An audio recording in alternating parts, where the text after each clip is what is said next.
আধিপত্যবাদের বিরুদ্ধে যারা কথা বলবে তারাই ওই শক্তির টার্গেটে পরিণত হবে।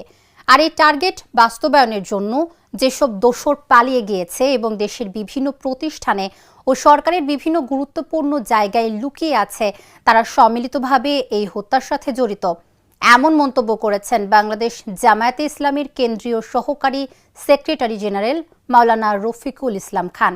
শনিবার সন্ধ্যায় উল্লাপাড়া পৌর মুক্ত মঞ্চে শরীফ ওসমান হাদির রুহের মাগফিরাত কামনায় আলোচনা সভা ও দোয়া মাহফিলে তিনি একথা বলেন।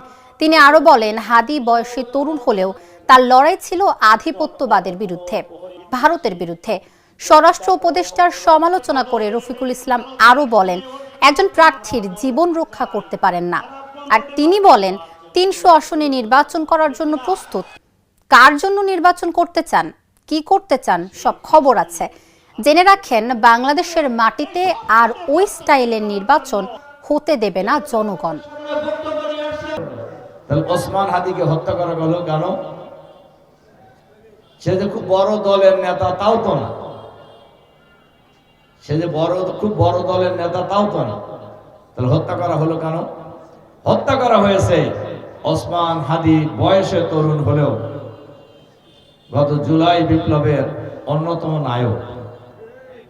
ওসমান হাদি বয়সে তরুণ হলেও তার লড়াই ছিল আধিপত্যবাদের বিরুদ্ধে, ভারতের বিরুদ্ধে।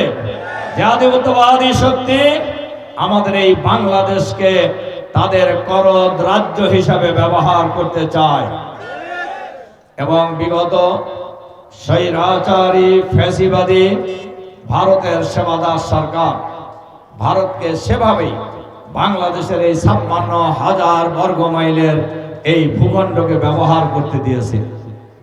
জুলাই বিপ্লবের পরে প্রতিবেশী রাষ্ট্র আধিপত্যবাদী শক্তি বাংলাদেশকে সেভাবে আর ব্যবহার করতে পারছে না। এতে তাদের কষ্ট আছে, এতে তাদের কষ্ট আছে। কাজে ভারতের এটা একেবারে শুরু থেকে এই বৈশিষ্ট্য, ভারতের আধিপত্যবাদের বিরুদ্ধে যারাই কথা বলবে তাকেই তারা শত্রু মনে করে।